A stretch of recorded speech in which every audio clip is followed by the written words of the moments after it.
50인 미만 사업장 중대재해처벌법 확대 적용 특별 세미나를 시작하겠습니다. 안녕하십니까? 저는 본 세미나의 사회를 맡게 된 법무법인 율촌의 정유철 변호사입니다. 중대재해센터 부센터장과 건설 클레임팀 팀장을 맡고 있습니다. 우선 바쁘신 가운데도 오늘 세미나에 참석하여 주신 많은 분들께 감사드립니다. 무엇보다도 약 2,500여 명의 다수의 많은 분들이 사전 신청을 하여 주시어 뜨거운 관심을 주셨습니다. 오늘 웨비나는 아시다시피 중대재해처벌법이 지난 1월 27일 50인 미만, 건설의 경우에는 50억 미만 사업장에 전면 확대 적용되었습니다. 즉 건설의 경우에는 사실상 모든 현장이 적용된다고 보입니다. 따라서 현 시점에서 무엇보다도 가장 중요한 것은 50인 미만 기업이 재해를 예방할 수 있는 역량을 갖출 수 있도록 하는 것입니다. 이에 그동안 고민이 많으셨던 안전 분야, 또 법무 분야, 그리고 현장에 계신 다수의 분들께 부족하나마 효율적인 도움이 되고자 소규모 사업장 특성에 맞춰 준비해 보았습니다. 발표는 크게 4가지 꼭지로 구성하였습니다. 첫째로는 우선적 안전보건 확보 조치의 구축 필요사항, 둘째로는 중대재해 예방을 위한 핵심 실천사항, 그리고 사고 발생 후의 대응 시의 유의사항, 마지막으로는 중소건설 현장의 대응 관련 핵심 이슈들입니다. 먼저 하나 양해를 드리겠습니다. 잠시 오늘 세미나를 준비한 저희 율촌 중대재해센터를 간략히 소개해드리겠습니다. 저희 센터는 지난 2년 동안 사전 컴플라이언스 자문을 포함한 약 100여 개 이상의 유수 기업을 대상으로 실시하였습니다. 또한 중대 사고 발생에 대해서도 약 100여 건 이상을 수행 또는 수행하고 있습니다. 특히 무엇보다도 변호사, 노무사, 산업안전 분야의 각 전문위원님들께서 각종 경험 있는 다수 전문가를 포함하여 실무적인 맞춤형 서비스를 제공하고 있습니다. 그리고 이미 많은 분들이 알고 계시는 인기 유튜버 코너로 자리 잡은 율촌 중대재해센터 TV에서 각종 보도자료, 실무 및 법령, 수사 동향, 기소 및 판결 분석 등 전반에 걸쳐서 신속하게 유용한 정보를 업로드하고 있습니다. 쉽게 말씀드리면 유튜브를 통해서 언제 어디서든 손쉽게 이용이 가능하다 할 것입니다. 그래서 오늘 아무쪼록 이 발표 자료도 신속히 제공해서 도움이 될 수 있도록 저희들이 노력하고자 합니다. 그리고 발표도 마치고 공통적인 문의사항에 대해서도 핵심적으로 성심성의껏 답변을 진행하겠습니다. 이제 본격적으로 첫 발표를 시작하겠습니다. 정대원 변호사님이 50인 미만의 사업장에서 신속히 취해야 될 조치에 대해서 발표하겠습니다. 정 변호사님은 산업안전보건공단 자문변호사, 최근 2023년도 환경비즈니스 중대재해부문 베스트 변호사상을 수상하셨습니다. 특히 제가 소개드린 율촌 중대재해 TV의 대표 스타이기도 하십니다. 자, 정 변호사님 부탁드립니다.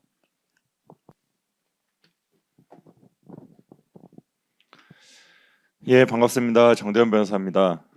그럼 첫 시간으로 50인 미만 사업장 신속히 취해야 할 조치 5가지에 대해서 말씀을 드리겠습니다.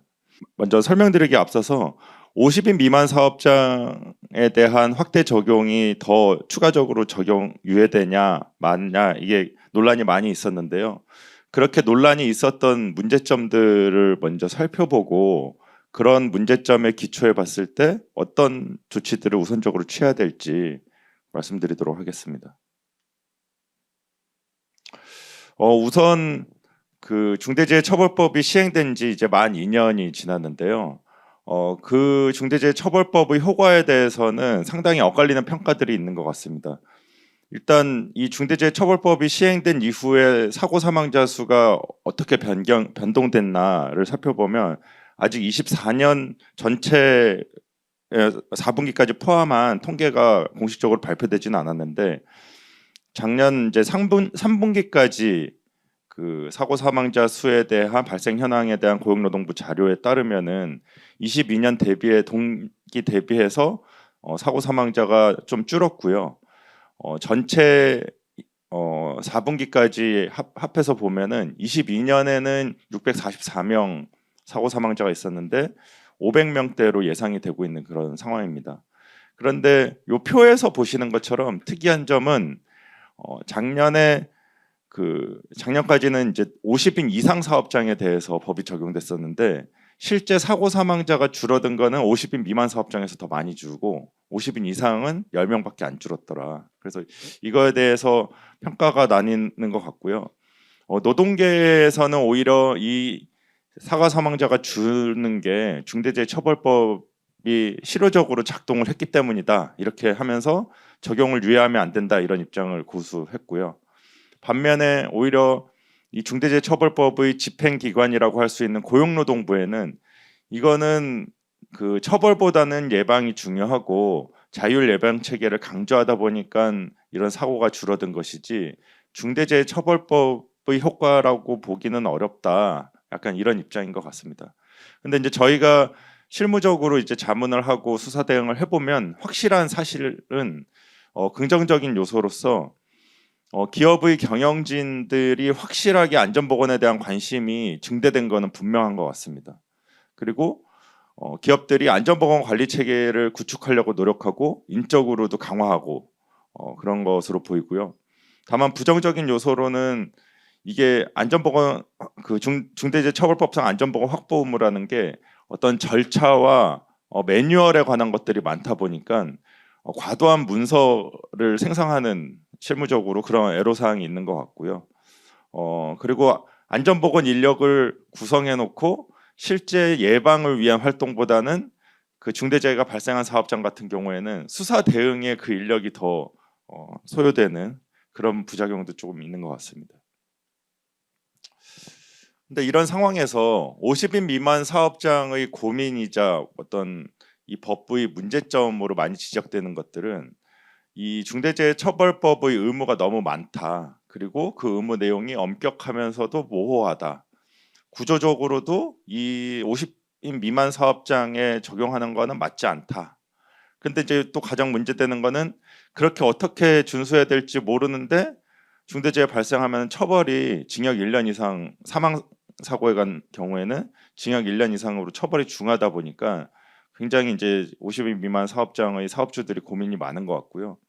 이러한 문제 때문에 이 법을 뭐 적당히 지켜서는 어차피 사고 나면은 의무 이행 못한 걸로 판단이 될 거고 그러느니 그냥 넋놓고 있다가 그냥 운에 맡기는 게 낫지 않냐 못 지킨다 이러면서 약간 자극적인 그 언론 기사로는 뭐 빵집 사장이 감옥에 간다 이런 언론 기사들도 많이 이슈가 됐던 것 같습니다. 그래서 이런 문제들을 조금 더 구체적으로 설명드리면 우선 이 안전보건 확보 의무 내용이 많다라는 거 관련해서 중대재해처벌법에서 규정하고 있는 안전보건 확보 의무 내용을 보면 이 슬라이드에서 보시는 4가지를 규정을 하고 있습니다. 재해 예방에 필요한 인력 예산 등 안전보건 관리 체계를 구축해라. 두 번째로 재해 발생 시에 재발 방지 대책을 수립하고 그 이행에 관한 조치를 해라. 세 번째로 정부기관의 개선 시정 명령이 있으면은 그에 따른 조치를 해라. 네 번째로 안전보건 관계법령에 따른 의무 이행에 필요한 관리상의 조치를 해라라고 규정을 하고 있는데 이 내용에 대해서 시행령에서는 이렇게 그 안전보건 관리 체계 구축에 관해서는 세부 의무로 9가지 그리고 네 번째 안전보건 관계법령 의무 이행에 필요한 관리상의 조치 관련해서는 4가지 세부 의무를 이렇게 열거를 하고 있습니다. 그렇다 보니까 이 의무들은 이제 일일이 살펴보고 이거를 다 이행을 해야 되는데 딱 표에서 보기에도 굉장히 많게 느껴지는 거죠. 이게 이제 소규모 사업장 같은 경우에는 이거를 준수할 인력도 없고 이거를 누가 어떻게 해야 되냐 너무 많다 이렇게 좀 보이는 부분이 있는 것 같습니다. 그리고 이제 구조적으로 맞지 않다라는 이제 문제점 지적들이 있는데 그게 무슨 얘기냐 하면 중대재해처벌법상 안전보건 확보 의무라는 것은 앞서 설명드린 것처럼 이제 여러 가지 안전보건 관리 체계를 구축하라라는 것이고요. 그 안전보건 관리 체계라는 거는 지금 이 도식에서 보시는 것처럼 사업장이 있으면 하나의 사업장이 있는 경우도 있고 여러 개의 사업장이 있는 그런 기업들도 있을 것입니다. 그런데 그 개별 사업장에서 안전보건 관리가 잘 될 수 있는 여러 가지 절차나 인력 배치, 종사자 의견 청취 절차 이런 것들을 마련해 두도록 하면서 경영 책임자가 어떤 조직을 두고 주기적으로 법에서는 이제 반기 1회 이상이라고 하고 있는데 주기적으로 그 사업장의 안전보건 의무 이행 상태를 점검하고 그 결과를 취합해서 보고받고 미흡한 부분이 있으면은 다시 이제 조치를 취하도록 하고 이런 안전보건에 관한 이제 컴플라이언스 체계를 구축하라라는 것입니다. 그런데 이제 소규모 사업장 같은 경우에는 이 컴플라이언스 체계라는 것은 사실 사업장이 여러 개 있고 경영 책임자가 그거를 전반적으로 관리하기 위한 체계를 마련하라는 것인데 소규모 사업장인 경우에는 이제 단일 사업장인 경우가 많고 그 대표이사나 대표자가 그 사업장의 안전보건 관리 책임자인 경우가 많습니다. 그래서 그런 경우에 이런 시스템이 갖추는 게 필요하냐? 그냥 그 현장에서 안전조치 잘 취하면 되는 거지. 이 중처법상 이런 체계를 뭐 별도로 또 갖출 필요가 있냐? 이런 문제점 지적도 있는 것 같습니다. 그리고 안전보건 확보 의무의 수준과 관련해서 이게 엄격하면서도 또 어떻게 준수해야 될지 모호하다 이런 문제점 지적들이 있는데 하나의 사례로 이제 그 의정부 지방법원 고양지원에서 판결한 중대재해처벌법에 대해서 선고한 그 판결례를 보면 유해 위험 요인 확인 개선 절차와 관련해 가지고 판시를 하면서 그 회사가 안전보건 경영 매뉴얼을 만들어두고 중대재해처벌법에 관한 초청 강연도 받고 뭐 전문가로부터 자문도 받고 이런 사실이 있으니까 이런 점을 고려할 때 유해 위험 요인 확인 개선 절차는 이행했습니다 이렇게 주장을 했지만 그거에 대해서 법원은 그 경영 매뉴얼이라는 게 일반적 공사 현장의 매뉴얼일 뿐 이 사건 공사 현장의 특성에 따른 유해 위험 요인을 확인하여 개선하는 업무 절차로 보기 어렵다. 그리고 초청 강연 자문 등도 이 사건 현장 특성에 따른 것이라고 볼 만한 자료가 없다. 위험성 평가표가 있지만 다른 공사 현장에서 경험 등을 기초로 형식적으로 작성된 거고 해당 현장의 위험 요인을 고려돼서 작성된 건 아니다. 위험성 평가에 있는 사항에 대해서 개선 절차도 제대로 이루어지지 않은 것으로 보인다라고 하면서 유해 위험 요인 확인 개선하는 업무 절차를 마련하였다고 보기 어렵다 이렇게 판단을 했어요. 굉장히 실질적으로 그 현장의 위험 요인을 고려해가지고 조치를 취해야만 의무 이행한 걸로 인정해주겠다 이렇게 엄격하게 판단을 한 거죠. 그런데 이렇게 판단을 했고요. 그러다 보니까 이제 의무가 너무 엄격하다 이런 준수하기 어렵다 이런 그 어려운 호소가 있는 것 같고 그 다음에 그러면 어느 수준으로 저렇게 판시를 하고 있는데 실제로 어느 수준으로 이거를 이행을 해야지 법 의무를 다했다고 판단될 수 있느냐 이거에 대해서 사실 명확한 판단 기준은 아직까지 잘 없는 것 같습니다. 그리고 법에서도 앞서 말씀드린 것처럼 안전보건 확보 의무를 이행해라라고 하면서 그 앞에 있는 문구가 뭐냐면은 사업장의 특성과 규모 등을 고려하여라고 붙어 있습니다. 그 얘기는 모든 기업들이 동일한 수준의 안전보건 확보 의무를 이행한 것을 요구하는 건 아니고 위험의 정도나 기업의 규모에 따라 가지고 그 안전보건 확보 의무의 이행 수준은 달라질 수 있다라는 걸 법에서 전제하고 있는 것이다 보니까 회사마다 이 안전보건 확보 의무를 이행할 때 어느 수준에서 법 의무를 다했다고 판단될 수 있는지가 모호한 것 같고요. 저희가 이제 실제 수사 과정에서도 뭐 그 유해 위험 요인과 관련하면은 뭐 절차서만 마련해 둔 경우, 절차서에 따라서 위험성 평가를 실제 실시하는 경우, 그리고 본사 차원에서 평가가 잘 될 수 있도록 질적으로 주기적으로 관리하는 경우 이런 회사마다 의무 이행의 수준이 천차만별인데 그 수사기관에서 딱 잘라가지고 이 정도면 의무 이행했다 판단하기 굉장히 어려운 것 같고요. 작년 그러니까 중대재해처벌법이 시행되고 그 중대재해 조사 대상 사고가 약 500건 정도로 파악이 되는데 그 중에서 지금 한 39건, 40건 정도가 기소가 됐습니다. 그렇다 보니 그러니까 그 얘기는 10분의 1도 지금 기소가 안 된 상태고 그 가장 큰 이유가 저희도 이제 변론하면서 느끼기에 이런 어느 수준이면 법적 의무를 이행한 것인지 판단이 어렵다. 그러다 보니까 이제 소규모 사업장들은 더 이게 뭐 엄격하면서 모호하다니까 준수하는 데 어려움이 있는 것 같습니다. 그럼 이런 상황에서 50인 미만 사업장이 신속히 뭐 많은 준비를 하기는 한계가 있고 무엇부터 조치를 취해야 되냐 생각했을 때 우선적으로 취해야 될 세 가지를 먼저 말씀드리고 세부적인 의무 이행 조치로 두 가지를 말씀드리겠습니다. 그래서 첫 번째는 소규모 사업장 같은 경우에는 단일 사업장의 경우에는 대표자가 기존의 안전보건 관리 책임자이면서 경영 책임자에도 중대재해처벌법상 경영 책임자에도 해당한다는 점을 분명히 인지해야 된다는 것입니다. 그래서 이거를 뭐 다른 안전보건 담당 임원을 선임해두고 다 안전보건에 관한 사항을 맡겨둔다든지 그렇게 해서 면책되기는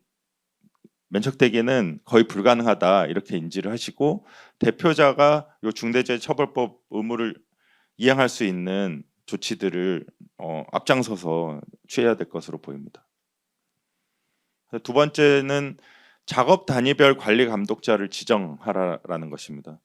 안전보건 관리 체계 수립에 있어서 우선적인 것은 그러니까 체계 수립의 기본은 인적 체계를 구축하는 것이라고 할 수 있는데요. 이런 소규모 사업 50인 미만 같은 경우에는 법상 안전관리자 선임 의무 없는 경우가 대부분이고 안전보건 전담 조직을 갖출 필요도 없습니다. 그러니까 법적으로 안전 전문가를 고용할 의무는 없는 거죠. 그러다 보니까 이제 조직을 갖추기 어려운 경우가 많은데 이 경우에 그렇다면은 이 경우에 부서장들을 작업 단위별로 해서 그 작업을 관리하는 사람들을 관리 감독자로 선임을 하고 그 관리 감독자를 기초로 해서 안전 조치들이 취해질 수 있도록 하는 게 필요한 것 같습니다. 그리고 관리 감독자들에 대한 교육을 실시하고 그다음에 세 번째로 중대재해처벌법의 기초 형식을 갖추어라라는 것입니다. 저희가 이제 그 50인 미만 사업장으로 중대재해처벌법 적용이 확대되면서 그 듣는 질문 중에 대부분이 뭐냐면은 무엇부터 준수를 하면 되나요? 뭐 이런 질문이고 어떤 거를 잘 하면 되나요? 이런 질문이 있는데 저희가 말씀드릴 수 있는 거는 아까 보여드린 중대재해처벌법상 의무 시행령에서 열거하고 있는 그 의무들을 모두 준수해야 된다는 것입니다. 그러니까 수사기관이든 법원이든 어느 하나 뭐 그 중처법상 의무 이거는 빠져도 상관없다 이렇게 하고 있는 것들이 없기 때문에 기본적으로 어려움이 있더라도 모든 의무를 준수하는 것처럼 일단 형식적으로 갖춰놓는 게 중요할 것 같고요. 이것과 관련해 가지고 고용노동부에서 배포하고 있는 여러 가지 매뉴얼이나 활용 서식들도 있기 때문에 일단 그런 것들 참고해 가지고 기초 형식을 갖추어 놓고 지속적으로 이제 개선을 통해 가지고 실질적인 내용도 보완해 나가는 방식으로 이 중대재해처벌법에 대응해야 될 것으로 보입니다. 그리고 그렇다면은 이렇게 기초 형식을 갖춰놨을 때 그래도 우선적으로 취해야 될 중요한 안전보건 확보 조치가 뭐냐라고 이제 물어보신다면 두 가지를 말씀드릴 수 있을 것 같습니다. 첫 번째로 유해 위험 요인 확인 개선 절차 관련해 가지고 재해 발생 사례를 정리하고 재발 방지 대책을 마련하라라는 것입니다. 이 중처법상 여러 가지 의무들이 있지만 실제 수사 과정이나 판결 선고 사례들을 보면은 가장 이제 문제가 많이 되는 의무는 유해 위험 요인 확인 개선 절차라고 할 수 있는데요. 유해 위험 요인 확인 개선에 있어서 가장 기본은 기존에 발생했던 위험을 정리해 가지고 그런 동일한 위험이 발생하지 않도록 개선 조치를 취하는 거 이거라고 할 수 있고요. 이런 부분이 같은 사고가 재발해서 반복한다. 이 부분은 양형에 있어서도 굉장히 안 좋게 고려될 수밖에 없기 때문에 재해 발생 사례를 정리해서 재발 방지 대책을 마련하시는 것부터 시작해야겠습니다. 그다음에 두 번째로 비상 상황 대비 매뉴얼을 마련하라라는 것입니다. 그 임직원들 누구나 쉽게 보고 그 비상 상황에 그 신속히 조치를 취할 수 있는 매뉴얼을 마련하고 임직원들에게 교육을 할 필요가 있겠습니다. 당연한 얘기지만 그 사고가 났다 그래서 무조건 중대재해로 이어지는 것은 아니고 사고 이후에 신속한 조치를 통해 가지고 피해 확대를 방지하고 그 사망 위험에 있는 그런 직원의 목숨을 살릴 수도 있을 것 같고요. 이게 중대재해처벌법상 의무로도 규정이 되어 있지만 그 피해 확대 방지 조치를 잘 함으로써 중대재해 발생을 막을 수도 있다고 보이고요. 이런 비상 상황 대비를 만든 다음에 요 반기 1회 이상 계속적으로 훈련하는 그런 활동들이 필요할 것으로 보입니다. 예, 그리고 이런 내용들에 대해서 후속적으로 김수현 변호사님께서 그럼 수사 관점에서는 어떻게 해야 되고 또 건설업종 관련해서는 세부적으로 어떻게 조치를 취해야 될지는 또 김영근 변호사님께서 말씀해 주실 예정이니까요. 예, 이후 세션들도 집중력 있게 봐주셨으면 감사하겠습니다. 예, 이상으로 첫 번째 세션을 마치도록 하겠습니다. 감사합니다.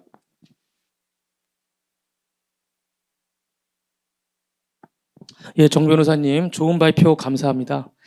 예, 우리 정대현 변호사님은 무엇보다도 50인 미만 사업장의 경우에 대표자가 이제 중대재해처벌법상의 경영 책임자이자 산업안전보건법상의 안전보건관리 책임자라는 점을 꼭 명심해야 된다는 점, 그리고 작업 단위별 관리 감독자의 지정, 특히 이제 두 가지죠. 재발 방지 대책과 비상사항 대비 매뉴얼 마련 등 우선적으로 조치 사항을 핵심적으로 말씀 주셨습니다. 자, 이어서 우리 김관우 수석께서 중대재해 예방을 위한 핵심 실천 사항 6가지를 발표하겠습니다. 김 수석님은 산업안전보건교육원 교수를 역임하셨고 안전보건공단 국가기술표준원의 위원을 역임하고 계십니다. 김 수석님 역시 율촌중대재해TV의 대표 스타이십니다. 예, 김 수석님 부탁드리도록 하겠습니다.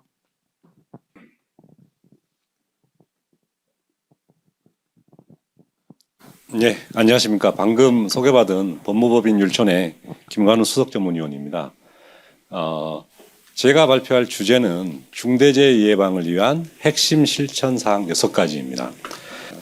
2024년 1월 27일부로 중대재해법이 5인 이상 사업장으로 확대 적용되었습니다.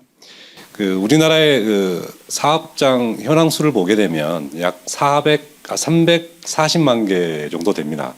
그 중에 이제 5인 이상 50인 미만 사업장 수가 83만 7천 개소고 전체 사업장의 약 24%를 차지하고 있습니다. 방금 전 이제 우리 정대원 변호사님께서도 중대재해 통계에 대해서 말씀을 해주셨는데요. 2020년, 그러니까 2022년에 대한 통계는 좀 나와 있고 아직 2023년도에 대한 전체적인 통계가 나와 있지 않아서 2022년도 산업재해 통계를 보게 되면 전체 산업재해가 발생한 건수가 13만 명이 약간 넘습니다. 13만 명이 약간 넘고요. 그 중에서 사망사고가 2,223명입니다. 여기에는 이제 직업성 질병도 포함이 되어 있는 거죠. 그래서 직업성 질병을 제외한 순수하게 사고로 인해서 사망한 사고 건수를 한번 보시게 되면 업무상 사고로 인한 사망자 수가 874명입니다. 그래서 그걸 좀 50인 이상과 50인 이하로 이렇게 분류해 보게 되면 50인 이상에서 발생한 업무상 사고 사망자 수는 167명이고 19%를 차지하고 있고 50인 미만 사업장의 업무상 사고 사망자 수는 707명으로 81%를 차지하고 있습니다. 이와 같은 어떤 통계 자료에서도 볼 수 있듯이 업무상 사고 사망자의 절대 다수는 50인 미만 사업장에서 발생한다는 것은 엄연한 현실입니다. 그래서 이제 소규모 사업장에서 중대재해를 예방하지 않고서는 산업 현장 전반에 중대재해를 줄이기는 쉽지 않을 거라고 사료됩니다. 중대재해법이 확대 시행이 됨에 따라서 소규모 사업장에도 중대재해법이 적용이 됐는데요. 이에 따라서 소규모 사업장에도 나름대로의 애로사항이 있는 것으로 확인되고 있습니다. 경영자 단체 주간 설문조사를 보게 되면 약 80%가 법 시행에 대비하지 못한 것으로 파악되고 있습니다. 중대재해법 준비의 이제 주요한 애로사항으로 보게 되면 첫 번째가 전문 인력 부족, 그다음에 두 번째가 전문 지식 부족, 세 번째가 비용 부담에 대한 그 애로사항을 호소하고 있습니다.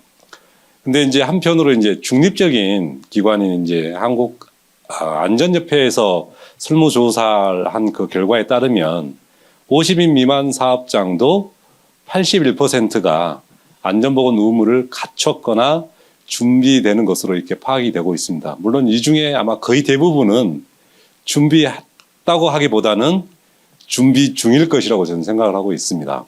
그래서 이와 같은 통계를 토대로 했을 때 어떻든 간에 50인 미만 사업장도 중대재해법에 대한 나름대로의 준비를 하고 있는 것으로 사료되고 있습니다. 근데 다만 중대재해법 이행에 있어서의 전문 인력 부족이라든지 그다음에 전문 지식 부족이라든지 그다음에 비용 부담의 애로사항은 있는 것으로 파악이 되고 있습니다. 그럼에도 불구하고 소규모 사업장의 경영 책임자도 중대재해법을 이행해야 하기 때문에 소규모 사업장의 애로사항을 해소하면서 그 조기의 안전보건관리 체계를 구축할 수 있도록 하는 몇 가지 방안을 제안해 드리고자 합니다. 그 첫 번째가 정부의 중대재해법 관련 정책적 지원 사업을 적극 활용하라는 겁니다. 그러니까 정부에서는 이제 산업안전 대진단을 대진단 사업을 하고 있는데요. 정부의 산업안전 대진단을 적극 참여를 해서 안전보건관리 체계 구축 지원 프로그램에 도움을 받는 것이 필요하다 이렇게 보시면 될 것 같습니다. 그리고 여기에 이제 보시게 되면 중점 관리 대상 사업장 이게 이제 한 8만 개소 이상이 될 텐데요. 이 중점 관리 대상 사업장에 대해서는 정부 차원에서 안전보건관리 체계 구축 컨설팅 지원 사업을 우선적으로 지원해 드리고 있습니다. 그 외에 일반 관리 대상 사업장에 대해서도 교육이라든지 기술 지도 중심의 지원을 확대하고 있습니다. 그리고 50인 미만 사업장 제조업 경우에 노후되거나 위험한 공정이 있는 경우에 그 개선 비용을 지원하는 안전동행 지원 사업 프로그램이 있습니다. 이 사업을 적극 활용할 필요도 있을 것 같습니다. 공정 개선 소요 비용의 한 40에서 50% 정도 최대 이제 1억까지 지원이 되는데요. 최대 1억까지 지원하는 그와 같은 제도가 있으니까 이런 제도도 적극적으로 활용할 필요가 있을 것 같고요. 또한 이제 고위험 설비 개선을 위해서 필요하시면 산업재해 예방시설 융자 제도가 있습니다. 이 제도도 적극적으로 활용할 필요가 있을 것 같습니다. 사업장당 최대 한 10억 정도로 이제 융자를 해주는데 최대 10억 융자를 해드리는데 연리 1.5%, 3년 거치 7년 부담 상환 조건으로 지원을 해드리고 있습니다.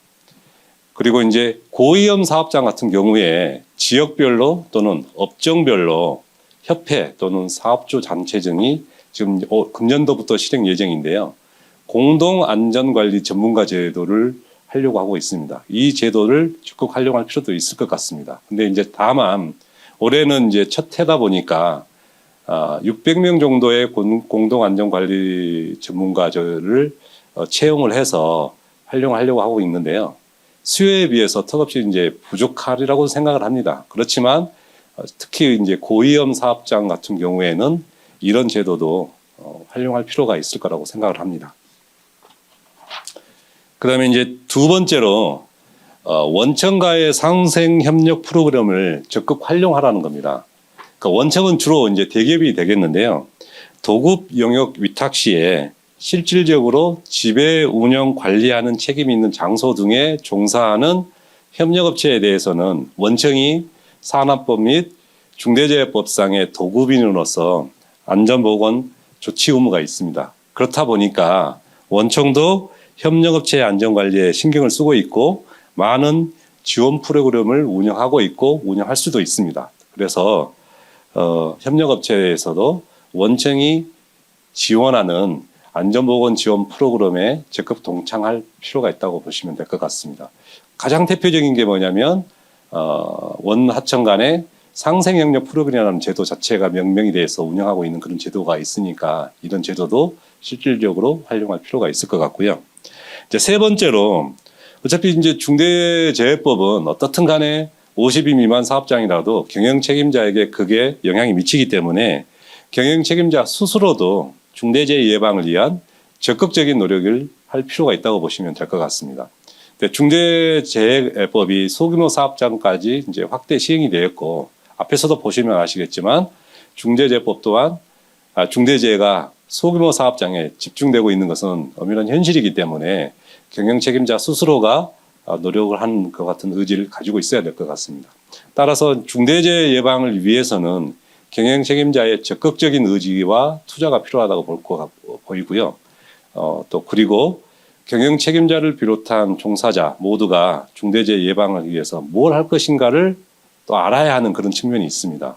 그래서 이제 전국에 217개의 안전보건 교육기관이 있는데요. 그중에 이제 근로자 교육기관이 187개, 그다음에 직무교육기관이 30개. 이 안전보건 교육기관을 적극적으로 활용을 하라는 겁니다. 이 안전보건 교육기관에서 매년 한 200만 명 정도의 근로자를 안전보건 교육을 시키고 있고, 또 10만 명에 달하는 안전보건 관계자에 대해서 교육을 하고 있기 때문에 경영 책임자가 충분히 의지만 가지고 있다고 하면 교육을 통해서도 안전보건 관리 체계 구축을 위한 지식을 습득하고 실행할 수 있을 거라고 생각합니다. 또 이제 이런 어떤 그 교육기관들에서 그 수준 관리하기 위해서 안전보건 교육기관을 포함한 모든 민간 재해 예방 기관에 대해서는 그 역량 강화와 안전보건 서비스 수준 향상을 유도하기 위해서 매년 평가를 합니다. 그래서 그 평가 등급을 안전보건공단 홈페이지에 게시하고 있기 때문에 이와 같은 그 안전보건공단 홈페이지에 들어가셔서 적절한 그 안전보건 교육기관을 선정하는데 활용할 수 있을 수도 있다고 봅니다. 그 중대재해법의 제정의 어떤 근본적인 목적은 이제 중대재해법이 어떻든 간에 중대재해가 발생하게 되면 그 결과에 따라서 처벌이 이루어지는데, 왜 중대재해법이 나오게 되었느냐? 근본적인 목적은 산업 현장에서 중대재해가 줄지 않고 있기 때문에 나온 것이거든요. 그래서 중대재해에 대한 어떤 재해법의 근본적인 목적은 중대재해를 예방하는 데 있다고 보시면 될 것 같습니다. 앞서 이제 정대원 변호사님께서 중대재해법상의 안전보건관리 체계에 대해서도 말씀드리고, 이에 따라서 신속히 조치해야 될 사항도 말씀드렸습니다. 그리고 이제 나중에 발표하실 우리 김영근 변호사님도 그 중에 이제 건설업에 특화된 안전보건관리 체계에 대해서 말씀드릴 건데요. 저는 이제 실제 작업 현장 간에서 중대재해 예방을 위해서 어떤 조치가 취해야 되는지에 대해서 여러분들에게 좀 말씀드리고자 합니다. 중대재해 예방을 하기 위해서는 실제 작업 현장에서 실제적인 안전보건 조치 사항이 작동이 돼야 됩니다. 그런데 이제 실제 작업 현장에서는 6가지로 대변되는 아주 기본적인 안전보건 사항이 현재 실질적으로 잘 이행이 되지 않고 있을 뿐만 아니라 또 이 6가지 사항들은 중대재해 발생의 어떤 원인을 제공하는 결정적인 요소이기도 합니다. 그 작업 현장에서 기본적인 6가지 안전보건 사항이 실천된다면 중대재해를 예방할 수도 있고, 또 중대재해가 발생하더라도 중대재해법상의 리스크를 줄일 수 있다고 보시면 될 것 같습니다. 본 웨비나를 위해서 사전 질문을 받았는데요. 그 중에 이제 질문 중에 실무상으로 문제가 되고 있는 이슈 사항들이 무엇인지에 대한 질문이 있었는데 이 6가지가 그 이슈 사항에 해당한다고 보시면 될 것 같습니다. 그럼 그 6가지가 무엇이냐 한번 살펴보면 다음과 같습니다. 그 작업 현장에서 핵심 실천사항 6가지, 꼭 이것만은 실천하자인데요. 그 6가지를 한번 살펴보면 첫 번째가 위험성 평가 실시입니다. 그 다음에 두 번째가 작업 계획서를 작성하고 작성한 데 머물지 않고 이행을 하는 겁니다. 그 다음에 세 번째가 작업 지휘자, 유조자를 배치하는 거고요. 네 번째가 안전보건 교육의 실시, 그다음에 5번째가 개인보호구, 지급에 머물르면 안 되고 반드시 착용해야 되는 거고, 그다음에 마지막 6번째가 유해위험, 기계, 기구, 설비의 사전 안전 점검입니다. 그러면 하나하나 한번 살펴보도록 하겠습니다. 첫 번째가 위험성 평가 실시에 관한 사항인데요. 매년 기업에서는 정기 위험성 평가를 실시하고 있습니다. 그런데 특히 작업 시작 전에 해당 작업에 대해서 수시 위험성 평가를 실시하는 게 매우 중요합니다. 근데 이제 가보게 되면 하기는 했는데 그냥 평가로만 해놓고 형식적으로 운영하는 부분들이 상당히 많거든요. 그게 아니고 실제적으로 수시 위험성 평가를 했다고 하면 거기에 대한 어떤 개선 대책이 나오고 그 개선 대책이 실제 현장에서 작동되고 있는지가 확인이 돼야 될 것입니다. 그래서 이제 주요 어떤 점검 항목을 한번 보게 되면 위험성 평가를 하기 위해서는 기본적인 절차서가 있어야 되기 때문에 위험성 평가에 대한 실시 규정이나 절차서를 가지고 있는가, 그 다음에 정기 위험성 평가를 실시하고 그 개선 대책이 완료가 되었는가, 이게 중요한 거죠. 그 다음에 수시 위험성 평가도 마찬가지고 수시 위험성 평가를 했다는 게 중요한 게 아니고 그 개선 사항이 실제 현장에서 작동한 게 중요한 거죠. 그 다음에 위험성 평가 실시자라든지 아니면 일반 근로자에 대해서 위험성 평가 교육이 되어 있느냐, 그 다음에 위험성 평가 시에 근로자는 참여를 했느냐, 그리고 위험성 평가에 대해서 근로자에게 공유되고 있느냐, 그리고 이제 위험성 평가 작업을 하다 보면 사고가 일어날 뻔했던 그와 같은 아차 사고의 어떤 그런 유형을 많이 경험하실 겁니다. 그런 부분들을 수시로 발굴해서 개선 활동을 하고 또 필요시에 추가적으로 정기 위험성 평가하고 수시 위험성 평가에 반영을 하라는 겁니다. 근데 이제 50인 미만 소규모 사업장이라 하더라도 소규모 사업장이라도 사업 규모를 보게 되면 일정 수준 이상의 어떤 사업 규모를 가지고 있어서 협력업체를 사용하고 있는 그런 사업장이 있을 수 있습니다. 가장 대표적인 예가 장치 산업을 줄 수 있겠죠. 그 같은 그래서 그 같은 협력업체를 사용할 때는 추가적으로 우리가 도급인이니까 도급인인 작업 시작 전에 해당 작업에 대한 수급인의 위험성 평가를 검토하고 도급인이 개선해야 될 사항에 대해서 개선하고 있는가, 이런 부분도 추가적으로 검토할 필요가 있을 것 같습니다. 그 다음에 이제 두 번째로 작업 계획서 작성 및 이행에 관한 사항입니다. 대기업은 작업 공정이 상당히 다양하고 또 많습니다. 근데 이에 비해서 소규모 사업장은 작업 공정이 단순하거나 아주 소수입니다. 그렇기 때문에 그 작업 공정별로 사전에 표준 작업 계획서를 만들어서 소수의 어떤 작업 공정의 표준 작업 계획서를 만들어서 작업자들이 준수할 수 있도록 조치하는 게 필요할 것 같고요. 근데 이제 법상에 특히 이제 산업안전보건법상에 작업 계획서를 작성해야 되는 대상 작업이 있습니다. 이 작업에 대해서는 필히 작업 계획서를 작성을 하고 작성한 게 중요한 게 아니고 그 작업 계획서대로 작업이 이루어지는 게 매우 중요한 거죠. 그리고 이제 표준 작업 계획서든 또는 법상의 작업 계획서든 그 내용은 반드시 위험성 평가 결과가 반영이 돼야 됩니다. 그래서 순서는 위험성 평가가 먼저가 되고 그리고 그 위험성 평가에 따라서 위험 요소가 도출이 되면 그 위험 요소를 어떻게 컨트롤하고 하기 위해서 어떻게 작업을 할 것인가의 내용이 작업 계획서나 표준 작업 계획서에 들어가야 된다고 보시면 될 것 같습니다. 그래서 이제 그 주요 점검 항목을 보게 되면 그러면 법상으로 작업 계획서 작성 대상 작업은 어디에 있는 거냐를 보시게 되면 산업안전보건 기준에 관한 규칙 제38조에 나와 있으니까 그 작업에 한해서는 반드시 작업 계획서를 작성을 해야 되는 거고, 또 작업 계획서를 작성할 때 특히 중량물 취급 작업 같은 경우에 작업 계획서를 작성 안 하고 그러다가 사망 사고가 많이 종종 발생하는데요. 중량물 작업에 대해서는 작업 계획서가 또 누락되어 있지 않느냐, 이런 부분도 추가적으로 반드시 확인할 필요가 있을 것 같습니다. 그다음에 이제 세 번째로 작업 지휘자, 그다음에 유도자 배치입니다. 이 부분도 중요한 요소인 거죠. 그래서 유해 위험한 작업에 대해서는 작업 지휘자, 유도자를 지정 배치해서 해당 작업에 어떤 전반적인 안전 관리를 하고 또 차량 등의 유도 업무를 실시할 필요가 있고요. 특히 또 아주 위험한 그런 작업에 있어서는 산업안전보건법에 작업 지휘자나 유도자를 배치하게끔 되어 있습니다. 그런 배치 작업에 대해서는 필히 배치하고 안전관리가 작동할 수 있도록 하는 그와 같은 조치가 필요할 것이라고 사료됩니다. 이제 네 번째로 안전보건 교육의 실시입니다. 그러니까 해당 작업의 근로자에 대한 필요한 안전보건 교육이 실시해야 됩니다. 그러니까 전반적인 그냥 일반적인 안전보건 교육을 하고 있는데요.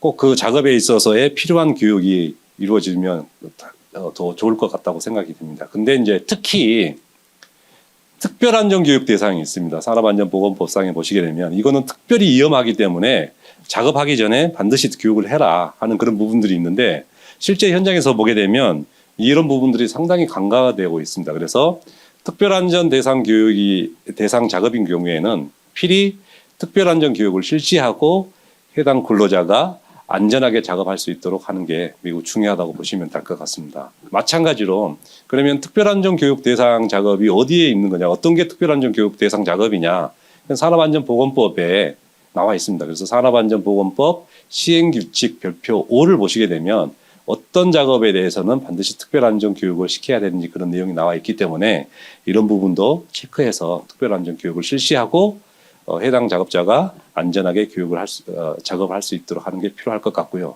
마찬가지로 우리도 소규모 사업장이지만 그럼에도 불구하고 협력업체를 사용하고 있다고 하면 우리가 도급인의 위치에 있기 때문에 도급인이 수급인이 그 근로자를 대상으로 해서 안전보건 교육을 실시하고 있는지를 확인할 필요가 있을 것 같습니다.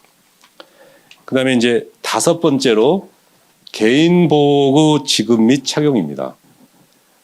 해당 작업에 대해서 적합한 개인보호구를 지급하고 착용하라는 겁니다. 그래서 적합한 개인보호구죠.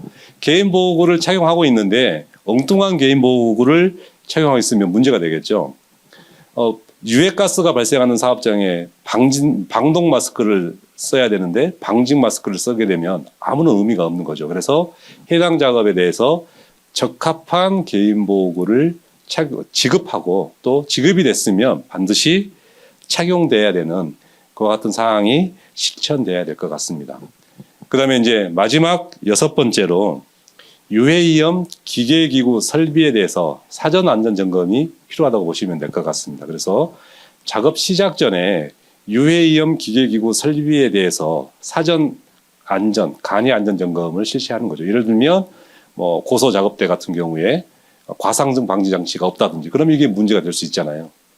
올라가다가 위에 충돌할 수 있는 거기 때문에 그러니까 아주 정밀 안전 점검을 하라는 게 아니고 기본적인 요소를 한번 점검해 보라는 겁니다. 그리고 유자격자가 어떤 그 장비를 사용하고 있는지에 대해서 이런 부분도 체크할 필요가 있다고 보시면 될 것 같습니다. 지게차를 운전하기 위해서는 자격이 필요한데 초보자가 지게차를 운전하다가 사고가 발생할 수도 있겠죠. 그래서 이런 부분들을 체크하라는 거고요. 그래서 주요 점검 사항으로 보시게 되면 유해위험 기계기구 설비에 대해서 안전인증 안전검사를 실시하고 있는가, 그리고 사전 안전점검을 실시하고 있는가, 그리고 유자격자가 사용하고 있는가, 그리고 이제 또한 이제 유해위험 기계기구 설비를 임대하거나 임차할 수도 있습니다. 이럴 때 임대차 할 때 안전점검 서류를 확인하고 있는가, 이런 부분들을 점검할 필요가 있다고 생각합니다. 지금까지 이제 설명드린 바와 같이 실제 작업 현장에서는 아주 기본적인 6가지 사항이 이렇게 준수가 된다면 중대재해 예방에 크게 도움이 될 것이라고 제가 생각합니다. 이상으로 발표를 마치도록 하겠습니다. 감사합니다.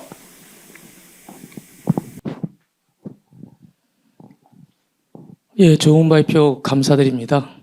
예, 김수성님께서 정부의 그 중대재해법 관련 지원 사업이나 원청과의 상생협력 프로그램 등을 상세히 소개해 주셨습니다. 저 역시도 뭐 있다는 건 아는데 잘 모르는 경우가 많습니다. 그래서 오늘 한번 이렇게 정리를 해드렸으니까요. 잘 활용하시기 바라고, 무엇보다도 이제 위험성 평가 등 핵심 실천 사항 6가지를 반드시 지켜야 되는 점을 강조하셨습니다. 잘 참고 부탁드립니다. 예, 이어서 김수현 변호사님께서 중대재해 수사 시 유의사항을 발표하겠습니다. 김 변호사님은 창원지방검찰청 통영지청장을 역임하셨습니다. 검찰 재직 시에도 다수의 중대산업재해를 수사 지휘하셨고요. 특히 현재에도 많은 사고 현장을 직접 발로 뛰시는 최고의 전문가이십니다. 자, 김 변호사님을 모시겠습니다. 예, 방금 소개받은 김수현 변호사입니다. 그 중대재해처벌법이 기본적으로는 중대재해를 예방하는 데 초점이 가야 되는 법은 분명한데 이 법 내용 중에 중대재해가 발생했을 경우에 경영 책임자를 처벌하는 내용도 상당히 들어있고 실제 사고가 발생하면 바로 수사가 개시되는 면이 있어서 불가피하고 안타깝지만 사고가 발생했을 경우에 수사 대응이 필요한 상황입니다. 그래서 지금 제가 설명드릴 부분은 중대재해 수사를 받게 되셨을 경우에 유의하셔야 될 사항을 5가지 정도로 정리해서 말씀드리고자 하고요. 이 유의사항 5가지를 말씀드리기 전에 모두 익숙하지 않으실 것 같아가지고 중대재해 발생 시 어떻게 수사가 진행되는지 먼저 진행 흐름하고 각 기관의 역할에 대해서 먼저 소개를 드리도록 하겠습니다. 중대재해가 발생하게 되면 그 수사기관 2군데가 기본적으로 바로 수사를 시작합니다. 하나는 이제 경찰이고 하나는 고용노동부인데 경찰은 이제 그 형법상 업무상 과실치사죄에 관련된 수사를 하고 중대재해처벌법 중에 중대시민재해 쪽은 경찰이 수사를 담당합니다. 반면 이제 고용노동부는 특별사법경찰관으로 역시 수사권을 갖고 수사를 하는 건데요. 산업안전보건법 그 관련된 수사를 하고 중대재해처벌법 중에서는 중대시민재해 관련된 중대산업재해 관련된 내용을 하고 있습니다. PPT가 조금 약간 틀렸네요. 중대산업재해 관련된 내용을 조사를 하고 있습니다.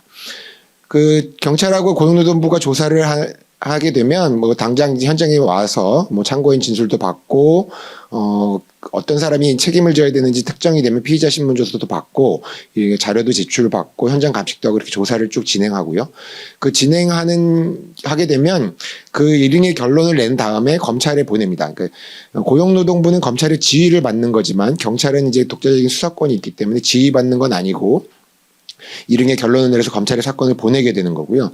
그러면 검찰이 그 내용을 보고 부족하다고 생각되는 게 있으면 경찰하고 고용노동부에 추가 수사를 하는 걸 요청할 수가 있고 그렇게 해서 최종적으로 결정은 검찰이 하게 되고 기소하게 되면 이제 재판을 받게 되는 겁니다.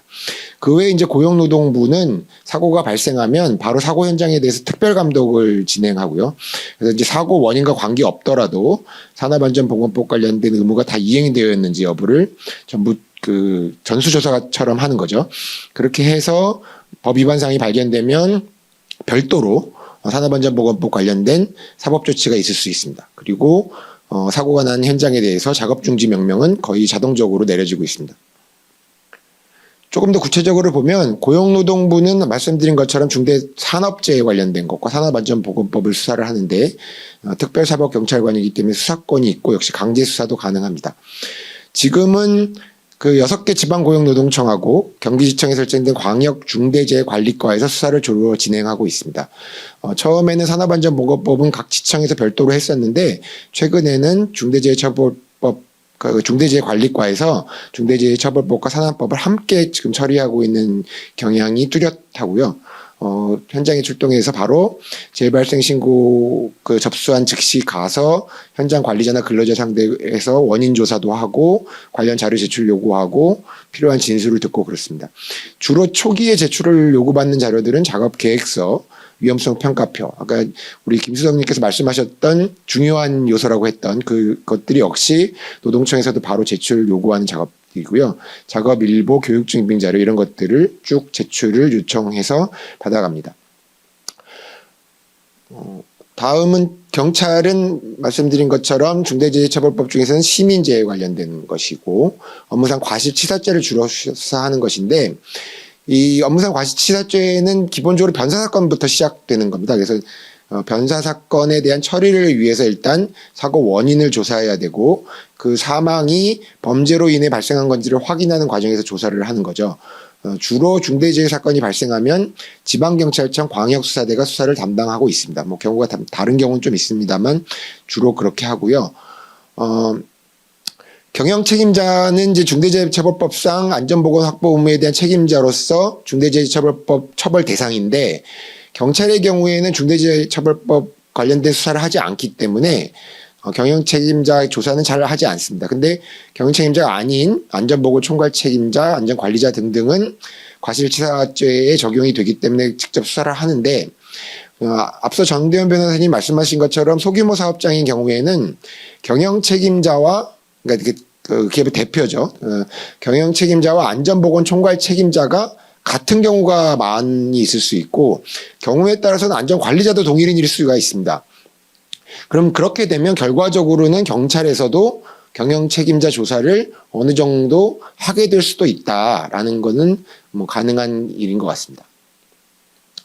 그래서 경찰하고 고용노동부가 이제 조사를 해가지고 검찰에 사건을 보내게 되면 특별사법경찰관인 근로감독관은 아직 지휘권이 검찰에 남아있기 때문에 수사를 한 결과에 대해서 일일이 검찰의 지휘를 받아서 진행이 됩니다. 지휘의 대상은 누구를 입건할 건가, 그러니까 경영 책임자를 누구로 특정할 것인가, 아니면 의무 위반을 누가 했는가, 산업안전보건법에 어디까지 입건을 해서 처벌을 할 건가, 그다음에 뭐 강제 수사를 해야 될 것인지, 구속영장을 청구할 것인지, 뭐 거기에 기소 불기소할 것까지 모든 과정에 대해서 근로감독관이 검찰에 사건을 보내서 지휘를 받아서 처리됩니다. 그 지휘한 내용에 검찰이 이제 부족하다고 느끼면 특별사법경찰관인 근로감독관에게 보완 수사를 하도록 요청을 하고 있고요. 반면 경찰은 지금 수사권 조정 이후에 수사권이 종결권이 있기 때문에 독자적으로 수사한 다음에 일종의 결론을 내려서 사건을 검찰에 보냅니다. 근데 검찰이 그거를 받아서 역시 필요하다고 얘기하면 형식은 조금 다릅니다만 결국 경찰에게 재수사를 하도록 보완 수사를 하도록 요구하는 방식으로 추가 수사 요청을 하는 것은 가능합니다. 이렇게 모두 어느 정도 수사가 완결됐다고 보면 검찰이 직접 보완하기도 해서 수사를 마무리 짓고 법원에 기소할지 여부를 결정하는 것입니다. 최근 수사 경향을 보면 산업안전보건법과 중대재해처벌법은 뭐 거의 동시에 수사되는 경우에 거의 굳어진 것 같고요. 이제 따로따로 하지 않고 한꺼번에 다 처리를 합니다. 그렇기 때문에 고용노동부가 재해 당일에 현장에 오게 되면 참고인 조사도 광범위하게 하고 중대재해처벌과 관련된 내용도 자료 제출을 광범위하게 요구하고 있습니다. 거의 중대재해처벌법 관련된 자료 제출 요구는 리스트가 거의 정해져 있어서 그 자료 상당히 많은 양의 자료를 사고 난 당일에 제출하도록 요구받는 경우가 꽤 많이 있고요. 그 다음에 현장에 와서 사고 관련된 원인을 조사하는데 그 원인 여부는 산업안전보건법에 주로 초점이 맞춰져 있는데 중대재해처벌법을 한꺼번에 수사하기 때문에 안전 및 보건 확보 의무 전반에 대한 자료를 다 요구한다고 보시면 될 것 같습니다. 그 중에서도 이제 특히 중요한 것은 역시 위험성 평가 관련된 자료, 이 부분이 초기 수사에 집중되어 있고 이 내용이 결국은 재해 원인을 규명하는 데 중요하기 때문입니다. 말씀드린 것처럼 중소업체에서는 경영 책임자하고 안전보건 총괄 책임자가 같은 사람일 경우가 많아서 단기간에 대표자가 바로 두 가지 수사를 다 받고 단기간에 입건되고 단기간에 수사가 진행될 가능성이 많이 있습니다. 그럼 지금부터는 중대재해 발생 시 수사를 대응하심에 있어서 핵심적으로 5가지 유의사항을 말씀드리도록 하겠습니다. 그 5가지는 첫 번째는 이제 사고 직후 초동 대응을 잘해야 된다는 부분과 사고 경위와 원인을 빨리 파악하고 우왕좌왕하지 말고 한 가지 목소리로 대응할 필요가 있다. 그다음에 현장과 자료를 보존하고 합의 여부를 잘 살펴야 된다라는 내용입니다. 한 가지씩 살펴보면 사고 직후 초동 대응이 향후 수사 결과를 좌우한다입니다.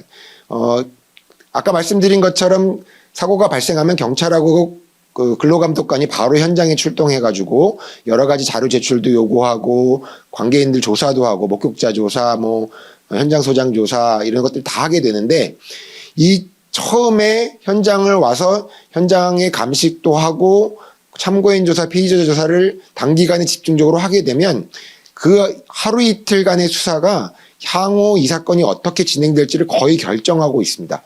그렇기 때문에 처음에 하루 이틀 동안 수사에 제대로 대응하지 못하고 주장할 거를 충분히 주장하지 못하게 되면 향후에 그거를 뒤집어서 다른 방향으로 수사를 진행되도록 변론하기가 되게 어려운 면이 있기 때문에 사고 1일간의 수사 대응을 어떻게 하는지가 가장 중요합니다. 그래서 처음에 사고 직후 초동 대응에는 매우 신경을 쓰셔야 되고 그때 누가 입건될지 사고로 원인을 의무 위반이 어떤 걸로 특정될지가 다 정해진다고 보시고 집중적으로 대응하시는 게 필요하겠습니다. 다음으로 사고 경위와 원인을 신속히 파악하라는 것입니다. 그러니까 사고 경위와 원인은 결국은 어떤 원인으로 사고가 발생했는지를 확인해야 그 원인을 제공한 사람이 누구인지, 의무이행을 안 한 사람이 누구인지가 파악이 되고, 그러면 누가 입건이 돼서 누가 피의자로 되고 그 사람이 누가 기소될지를 결정하기 때문에 초기에 사고 경위와 원인을 파악하는 것이 꼭 필요합니다. 이 사고 경위와 원인을 파악하는 것은 그 원인을 파악하는 과정에서 우리가 의무이행을 다 했다고 주장할 수 있는 여지가 있는 것인지, 수사기관이 얘기하는 문제점에 대해서 반론할 것이 있는지를 같이 알 수 있기 때문에 더욱 중요합니다. 그렇기 때문에 재해 현장 관련돼서 빨리 현장 파악을 해서 현장을 보존하고 관계자 진술 듣고 CCTV 확보하고 현장 사진 등은 충분히 확보해서 어떤 원인으로 사고가 발생했는지를 조기에 파악하셔야 됩니다. 그 원인을 파악하는 게 결국 수사기관이 하는 일이고 거기에 같이 원인을 파악해 주셔야 된다는 거죠. 특히 시각자료는 많이 하셔야 되고 이렇게 원인을 파악하고 의무 위반이 어느 것에 초점이 맞춰지는지를 파악함에 있어서는 필요할 때 법률 전문가의 도움을 받으시는 것이 좋을 수 있습니다.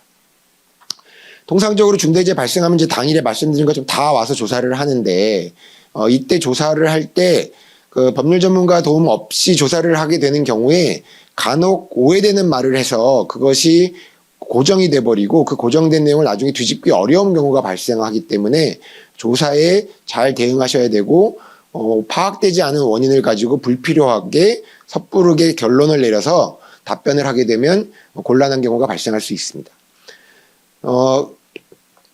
소장님께서 좀 전에 발표해 주셨던 김소장님께서 말씀해 주셨던 것처럼 중대재해 대응 매뉴얼, 그리고 정대현 변호사님도 같이 말씀을 하셨던 건데 이 매뉴얼에 응급조치 관련된 것들이나 긴급 구호조치 관련된 내용이 들어가 있지 않습니까? 그래서 원인을 파악하는 것도 원인을 파악하는 거지만 그 과정에서 추가 피해 방지를 위한 중대재해 긴급 대응 매뉴얼에 따른 긴급 조치들은 꼭 하셔야 되고요. 자료 제출 요구를 워낙 많이 받기 때문에 자료를 준비해서 제출을 하셔야 되는데 자료 제출을 하지 않게 되면 이제 압수수색이나 강제 수사가 뒤따르어서 자료 제출은 이제 임의 제출로 협조하시는 게 좋은데요. 자료 제출 전에는 반드시 이 어떤 자료가 수사기관에 들어갔는지를 먼저 아셔야 됩니다. 그래서 수사기관에 제공된 자료는 반드시 부본이 있어야 되고 어떤 자료를 제출했는지 목록화해서 가지고 계셔야만 나중에 수사에 대응하는데 수사기관이 갖고 있는 자료가 이런 것들이 있고 그 자료에 어떤 문제점이 있는지 아니면 우리에게 유리한 건 어떤 내용이 있는지를 사후적으로 파악하실 수가 있습니다. 특히 위험성 평가표나 작업 계획서 이런 것들은 아주 중요한 자료이기 때문에 잘 보존하셔야 되고 사본을 꼭 남겨두셔야 됩니다. 그래서 이 사고 원인을 파악하고 이렇게 대응하는 과정에서 특히 재해 원인이 아직 파악되지 않은 상황에서 섣부르게 단정적인 진술을 하지 않도록 하는 것도 필요합니다. 세 번째는 이제 우왕좌왕하지 말고 한 명 중심으로 한 가지 목소리로 대응하라 이런 것입니다. 수사를 막상 받게 되시면 이게 흔한 일이 아니기 때문에 매우 당황하시게 되고 우왕좌왕하게 되면 이 사람이 한쪽에서는 이렇게 얘기하고 한쪽에서는 저런 다른 얘기를 하게 되면 사업체 전체가 뭔가 거짓말을 하고 있다는 인상을 강하게 줄 수 있고 불필요한 자료가 제공되거나 오해할 수 있는 발언이 수사기관에 전달되거나 하게 되면 그 자체로서 수사 대응에 장애를 초래하기 때문에 수사 대응을 위한 컨트롤 타워를 하나 구축하시는 게 중요합니다. 그래서 일관된 의사결정을 위해서는 책임 있는 의사결정이 가능한 임원급에게 컨트롤 타워 역할을 부여해서 이분을 통해서 수사기관 대응을 모두 하도록 하는 것이 필요합니다.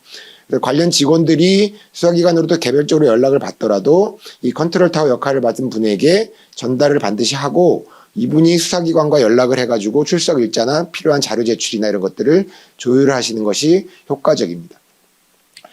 이 문제는 이제 대외 소통 창구 관련된 문제이기 때문에 그 대외 소통 창구에서 원보이스를 유지하라는 말씀이시고 말씀을 드리는 거고 그 과정에서 추측성이고 책임 회피성이라든가 이런 발언들이 하지 않도록 관리를 하는 측면이기 때문에 제가 여기서 말씀드리는 원보이스라는 것이 관련자들 진술을 한 가지로 통일시켜야 된다 이런 취지랑 좀 다릅니다. 그건 바로 뒤에서 따로 설명을 드리도록 하겠습니다. 그래서 이렇게 대응하시는 과정에서 역시 법률 전문가 도움을 받게 되시면 수사기관하고 대응하는 데 있어서 효율적인 면이 있을 수 있습니다. 그 원보이스에 관련해서 오해하지 않도록 말씀드리는 것도 있고 중요한 문제는 현장과 자료를 보존하라는 취지입니다. 증거인멸하고 진술 조작은 그 자체가 범죄입니다. 그래서 이제 목격자 관련돼서도 진술을 듣게 되고 원인을 파악해야 되니까 이 사람 얘기도 들어보고 뭐 협력업체가 있으면 그 사람들 얘기도 들어봐야 되고 현장 가서 어떻게 사고가 났는지도 확인을 해야 되고 이렇게 하는 과정에서 뭔가 우리한테 불리할 것처럼 보인다라는 것들이 나오면 종종 그런 경우에 그 목격자나 근로자들한테 가서 그런 얘기는 하지 말고 이렇게 얘기하지 말고 저렇게 얘기해 달라라고 얘기하는 경우도 종종 있고 서류 같은 것이 미비되어 있다고 판단이 되면 사후적으로 만들어지는 경우도 있고 그렇습니다. 이게 안 그러실 것 같지만 실제로는 되게 당황하고 불안하기 때문에 그런 경우가 종종 발생하는데 그거는 별도의 죄입니다. 그러니까 산업안전보건법 170조에 보면 중대재해 현장을 훼손하거나 원인 조사를 방해하는 것은 별도의 범죄고 중대재해처벌법과 별도로 또 다른 범죄로 처벌을 받게 되시는 겁니다. 그런 상황 자체로. 그 다음에 나중에 양형에도 굉장히 안 좋고 진술을 잘못해서 조작했다는 의심을 받게 되면 그 자체로 구속영장이 청구될 수 있는 빌미가 되기 때문에 그런 행동은 절대 하시면 안 될 것입니다. 사고 원인을 파악하는 것은 객관적인 팩트를 찾자는 것이지 뭐 말을 맞추고 사실을 바꿔서 조작하자는 건 절대 아니거든요. 그래서 원인을 정확히 파악한 다음에 그 원인에 맞게 객관적 사실에 부합하는 한에서 우리 주장을 유리한 주장을 적극적으로 해야 되는 것이지 팩트를 바꿔가면서 주장할 수 없다는 것을 명심하실 필요가 있습니다. 마지막으로 합의 부분인데요. 그 중대재해처벌법 시행 이후에 유족이 요구하는 합의금은 좀 전체적으로 증가하고 있는 추세인 건 맞습니다. 그러니까 중대재해처벌법에 손해배상, 징벌적 손해배상 책임이 들어가 있기 때문에 그런 내용들이 반영된 것이 아닌가 생각하고 있습니다.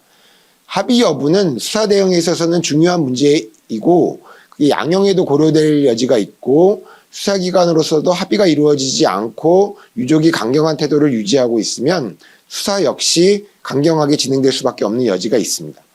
그렇기 때문에 그 수사 대응 단계에서 유족과는 신속한 합의를 하시는 게 필요합니다.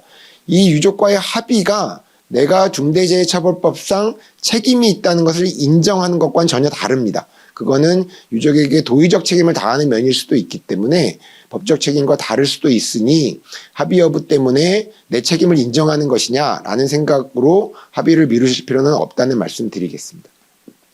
합의 과정에서는 특히 유족하고 피해자 가족들의 감정을 존중하시는 것이 필요하니까 이분들을 그 돌아가신 분에 대한 예우와 유족 감정을 충분히 존중하시면서 적절한 수준으로 합의를 진행하시는 것이 좋다는 말씀 드리도록 하겠습니다. 이상으로 지금 수사 대응 관련돼 가지고 필요한 5가지 유의사항에 대해서 말씀드렸습니다. 감사합니다. 예, 좋은 발표 감사드립니다. 예, 우리 저희 김수현 변호사님께서는 이제 단연간의 수사 지휘 대응을 경험으로 특히 그 사고 경위와 원인을 신속히 파악해야 한다는 점을 강조하셨습니다. 무엇보다도 뭐 저희가 이렇게 잘 아는 사고 초기의 그 하루 이틀간의 초동 대응이 집중적으로 중요하다는 점을 거듭 강조하셨습니다. 예. 마지막으로 이제 그 김영근 변호사님께서 중소 건설 현장의 핵심 대응 이슈에 대해서 발표하겠습니다.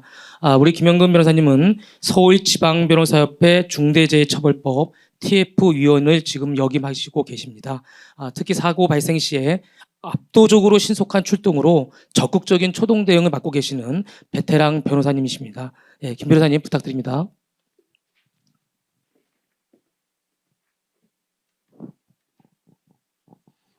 네, 안녕하십니까. 방금 소개받은 김현근 변호사라고 합니다. 예, 그 중소건설 현장 중대재해 대응 관련 핵심 이슈라는 제목으로 간략히 말씀드리도록 하겠습니다.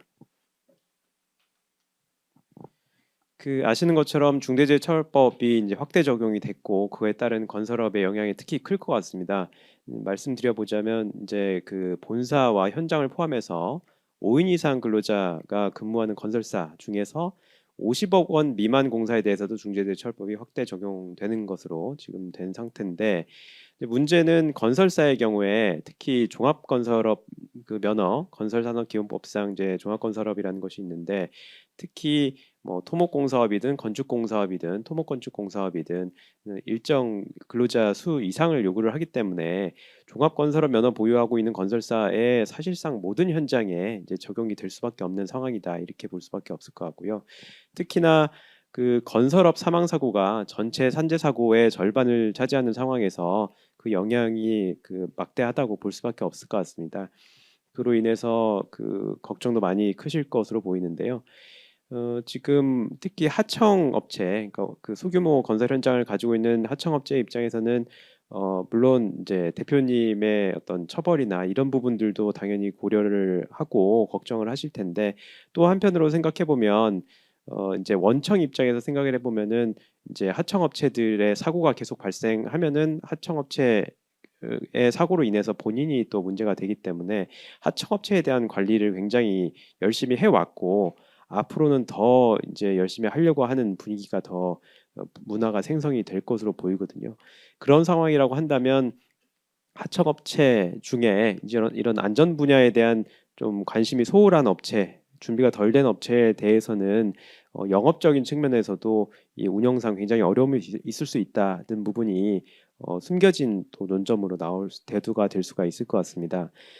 그런 측면에서 이런 소규모 건설 현장, 중소 건설 업체의 경우에도 이런 중첩법에 대한 대비가 필요하다는 부분에 대해서 말씀을 드리지 않을 수가 없을 것 같습니다. 예. 그래서 그 50억 원 미만 공사 현장에서 어떤 식으로 대비를 할 것인지에 대해서 좀 말씀을 드리겠습니다. 앞서서도 이제 설명을 많이 해주셨는데요. 그 이 소규모 현장에 맞게끔 어떻게 좀 효율적으로 이 대응을 할 수 있을 것이냐에 대한 고민이 반드시 필요할 수밖에 없을 것 같습니다. 그것에 대한 단서는 이 법에서도 언급되고 있는 내용인데요. 사업장의 특성 및 규모를 고려해서 안전보건 확보 의무를 이행해라 이런 취지의 문구가 있습니다. 사실 이 문구는 굉장히 양면적인 측면이 있는 것 같습니다. 부담이 가중되는 측면이 있고 경감되는 측면이 있습니다. 가중되는 측면은 그 정대원 변호사님께서도 소개해 주셨듯이 그 중대재해처벌법 455 판결을 보시면 단순히 다른 현장에 서류 그냥 그 형식적으로 가지고 온 것만으로는 인정 못 해주겠다 이런 취지의 그 논리들을 펴고 있고 특히나 그 노동청이나 검찰의 수사도 점점 진화하고 내용이 구체화되고 있습니다. 초기에는 뭐 형식적으로나마 뭐 서류를 좀 갖춰놨으면은 최초에 뭐 불기소된 사례들도 있고 했었는데 근데 점점 형식적인 것으로는 거의 인정해주지 않는 분위기가 요즘에는 특히 되는 것 같고요. 앞으로 이제 50인 미만, 50억 미만의 공사 현장에 대해서도 이제 그런 그 경향성이 좀 더 확대가 될 가능성으로 있는 것으로 생각이 듭니다. 그래서 결국에는 이런 사업장의 특성과 규모를 고려해야 된다는 내용이 어떻게 우리 현장의 자료에서 좀 반영을 시킬 거냐 이것에 대한 고민이 반드시 필요할 것으로 보이고요. 그 내용의 일환으로서 뭐 예를 들자면 뭐 다양한 공종이 있다든지 외국인 근로자가 다수 존재한다든지 비상주 업체라서 좀 관리하기 어려운 측면이 있다든지 인력 변동이 빈번하다든지 공사 기간이 촉박하다든지 이런 취지의 해당 현장에 맞는 내용들이 사실 특히 위험성 평가든지 뭐 작업 계획서든지 이런 내용들에 좀 충실히 좀 반영이 돼서 이게 다른 서류를 그냥 베낀 것이 아니라 현장에서의 특별 어떤 논의 끝에 고민 끝에 이런 그 어떤 방향성이 들어갔다는 부분에 대해서 좀 들어갈 필요가 있을 것 같습니다. 지금 소규모 건설사 같은 경우에 가장 궁금하게 생각하실 부분은 아마 이 부담 경감 측면일 것으로 생각이 듭니다. 노동부에서도 이렇게 설명을 하고 있습니다. 이 문구의 의미에 대해서 현장이나 기업마다 인력 및 재정 사정 등이 다르기 때문에 유해 위험 요인을 통제하는 구체적 수단 방법을 일률적으로 정하기가 어렵다. 그렇기 때문에 대형 건설사에 요구되는 어떤 수준을 중소 건설사한테 그대로 요구하기는 어려운 측면이 분명히 있을 거라고 생각이 들거든요. 예, 그래서 그럼에도 불구하고 좀 안타까운 부분은 어쨌든 법 자체가 이제 그 예를 들면 9가지 항목이 시행령상에 들어가 있는데 그 항목에 대해서 뭐 특별히 50인 미만, 50억 미만 그 공사에 대해서 특별히 뭐 제외를 한다거나 뭐 이렇게 규정하고 있지는 않기 때문에 어떤 식으로든지 모든 항목을 해야 되기는 할 거고요. 대신에 현실적으로 그거를 어떻게 효율적으로 이행을 할 것이냐, 빠뜨리지 않고 할 것이냐 하는 고민이 반드시 필요할 것 같습니다. 그래서 이런 항목들을 중초법 시행령상 항목들을 이제 좀 이거를 구분을 해서 좀 순서 내지 강약 조절을 해서 어떤 식으로든 준비를 하는 방향이 이제 중요할 것 같고요. 크게는 이제 세 가지로 이렇게 분류를 할 것 같습니다. 중대재해처벌법이 직접적으로 새롭게 적용되는 항목들이 있을 거고요.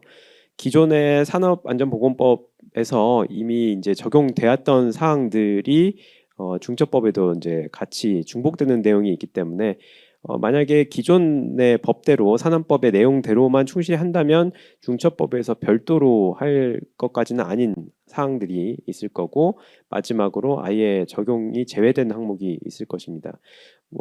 지금 상황에서는 이제 1번, 2번 항목을 이제 꼼꼼히 보셔야 될 텐데 특히 직접 적용 항목 중에서는 그 밑줄 친 부분에서 안전보건관리 책임자 즉 현장 소장님이죠. 이분들에 대한 평가 기준을 마련하고 실제로 평가를 하라고 하는 내용 그리고 하도급 업자에 대한 평가 기준 마련해서 평가를 하라고 하는 내용이 주된 좀 내용일 것 같습니다. 산안법 가름에서 할 수 있는 부분 같은 경우에 유해 위험 요인 확인 및 개선 절차 마련인데 이것을 결국에는 중처법에서도 위험성 평가로 가름할 수 있도록 하기 때문에 이게 위험성 평가만 충실히 했다고 하면 이것도 이행한 것으로 볼 수는 있겠는데 근데 위험성 평가라는 것이 좀 실질적으로 한다는 것이 참 현실적인 어려운 부분들이 있어서 그런 어려움에도 불구하고 어떻게 이거를 충실히 이행할 거냐 하는 점에 대한 고민이 반드시 필요할 것 같습니다. 이렇게 지금 말씀드린 세 가지 항목을 중심으로 좀 말씀을 드려보려고 하는데요. 특히 이 세 가지 항목의 경우에는 최근에 이제 기소되고 판결 나고 있는 사례들에서 거의 빠지지 않고 들어가는 의무 불이행 항목들입니다. 그렇기 때문에 이 부분에 대해서 좀 볼 필요가 있을 것 같고요.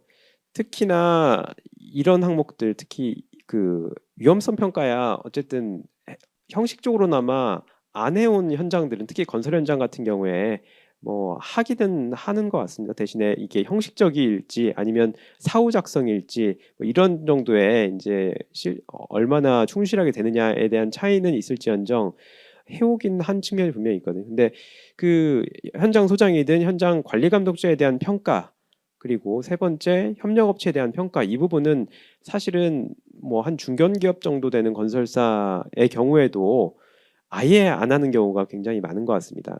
그래서 지금 아마 소규모 현장에 대해서 조금 이거를 강약 조절을 해서 적용을 시켜준다고 하더라도 만약에 이 두 번째, 세 번째 항목에 대해서 아예 안 해놨다, 그냥 빵점이다, 과락이다고 한다면 사실 노동청 입장에서는 사실 봐주고 싶어도 봐주기 굉장히 어려운 측면이 좀 있는 것 같습니다. 그렇기 때문에 좀 강조를 드리는 부분이고요. 지금 이게 그래서 이제 유해 위험 요인 확인 및 개선에 관한 내용으로 이제 위험성 평가에 관한 내용입니다. 앞서서도 김관우 수석님께서 잘 설명을 해주셨는데 저는 이제 실무진 차원에서 어떤 자료를 좀 활용을 해가지고 이거를 대비할 수 있을 것인지에 대한 샘플을 좀 말씀드리려고 하고요.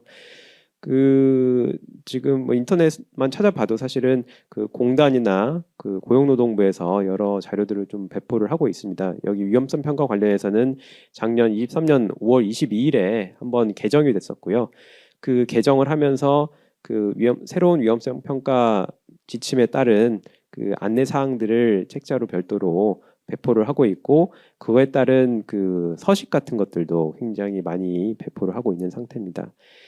특히 위험성 평가 개정된 위험성 평가 내용으로서는 이 빨간색으로 표시된 네 가지 항목들을 좀 추가가 된 부분이다. 기존에도 내용 실질적으로는 이렇게 하도록 요구했었는데 명문화는 안 됐었던 내용이거든요. 근데 첫 번째가 유해 위험 요인 파악할 때 순회 점검 방식을 반드시 포함하도록 하는 내용, 그리고 사전 준비 단계를 포함해서 모든 단계의 위험성 평가 절차에 근로자를 참여하도록 하는 내용, 그리고 위험성 평가 내용을 TBM에서 반드시 전파하도록 하는 내용, 그리고 아차 사고도 향후에 위험성 평가 대상에 포함시켜서 관리하도록 하는 내용, 이게 크게 네 가지가 있고요. 이제 이런 내용들을 포함을 해서 아까 말씀드린 이제 이런 서식들에 보면은 나름 고용노동부에서도 이제 반영을 시키기 위해서 굉장히 노력을 많이 하신 것 같습니다. 그래서 최소한 뭐 그것만 한다고 해서 모든 게 지금 오케이가 되기는 어렵겠지만, 그럼에도 불구하고 소규모 현장 같은 경우에 최소한 그 정도의 샘플 정도는 좀 찾아서 충실히 이행하려고 하는 노력은 필요할 것 같습니다. 그리고 안전보호관리 책임자 등에 대한 평가 부분인데요. 그 나눠보자면 그 안전보호관리 책임자, 즉 현장 소장에 대한 평가, 그리고 그 현장의 그 각 공중의 뭐 팀장급 정도를 이제 관리 감독자로 보통 지정을 하는데, 이분들에 대해서 안전 측면에서의 평가를 하도록 하는 내용입니다.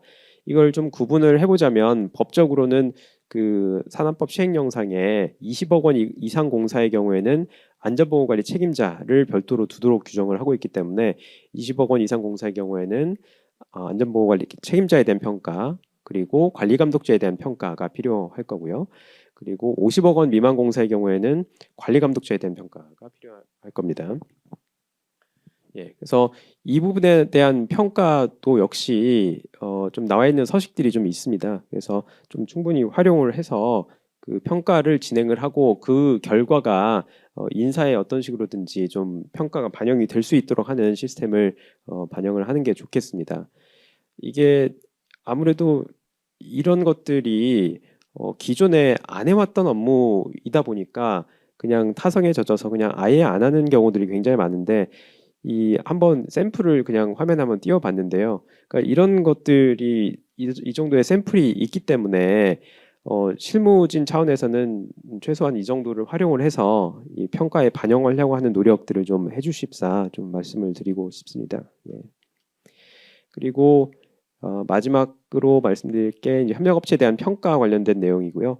이 부분 역시 좀 이 자료들을 좀 활용할 필요가 있을 것 같고, 이 소규모 현장 같은 경우에는 이제 제3자한테 그 뭐 도급 용역 위탁을 하는 경우가 많지는 않을 수 있습니다. 특히나 건설산업기본법상 재하도급 금지 규정이 있기 때문에 그럼에도 불구하고 만약에 그 제3의 업체에서 사고가 났다고 한다면 뭐 이런 평가가 안 됨으로 인해서 사고가 났다, 이런 식으로 평가가 될 수가 있기 때문에 이 부분에 대한 평가 역시 뭐 샘플 같은 걸 충분히 활용을 해서 할 필요가 있을 것 같습니다. 그리고 다음 그 이슈로 해서 소규모 건설 현장의 중처법 주요 이슈를 좀 설명을 간단히 드리도록 하겠습니다. 이 지금 소개드리는 쟁점들은 뭐 소규모 현장에서만 문제되는 쟁점은 아니고요. 대신에 소규모 현장에서는 아무래도 이 산안법이나 중처법에 대한 어떤 그 심도 있는 고민이나 이런 부분들이 없을 수 있고, 그리고 현장 사고 발생 시에 굉장히 그 당황하실 수 있기 때문에 이런 쟁점들을 좀 놓치실 수가 있을 것 같습니다.